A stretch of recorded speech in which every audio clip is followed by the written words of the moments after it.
Hi guys, ఈరోజు మేము కొబ్బరి ఐస్ క్రీమ్ చేసుకుంటున్నాం. 1 cup coconut, half cup coconut water,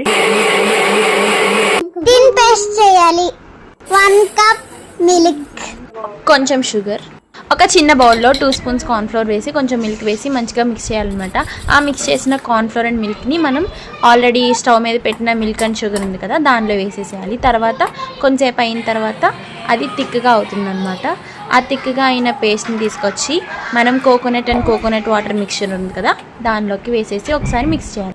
మనకు కావాల్సిన ఏ షేప్లో అయినా సరే మనం వేయచ్చు. నేనైతే ఈ గిన్నెలో వేసాను, మీరు కావాలంటే చిన్న చిన్న గ్లాసెస్లో అయినా వేయచ్చు. ఆ తర్వాత 5 to 6 hours మనం డీ ఫ్రిడ్జ్లో పెట్టేస్తే ఇది గడ్డలాగా అయిపోతుంది అనమాట. డీమోల్డ్ చేయడానికి ఇప్పుడు ఆ గిన్నెని తీసుకెళ్ళి వాటర్లో 2-3 minutes పెడితే ఇలా ఎడ్జెస్ అనేవి ఫ్రీ అవుతాయి. ఇప్పుడు నైఫ్ తీసుకొని తిప్పాలి. తిప్పిన తర్వాత ఇలా ఫ్రీగా అదైతే రోల్ అవుతుంది అనమాట. అలా రోల్ అయితే మనకు ఓకే. సో నెక్స్ట్ నైఫ్ తీసుకొని మనకు కావాల్సిన షేప్స్లో కట్ చేసుకొని సర్వింగ్ బౌల్లో మనం సర్వ్ చేసుకొని తినడమే గాయ్స్.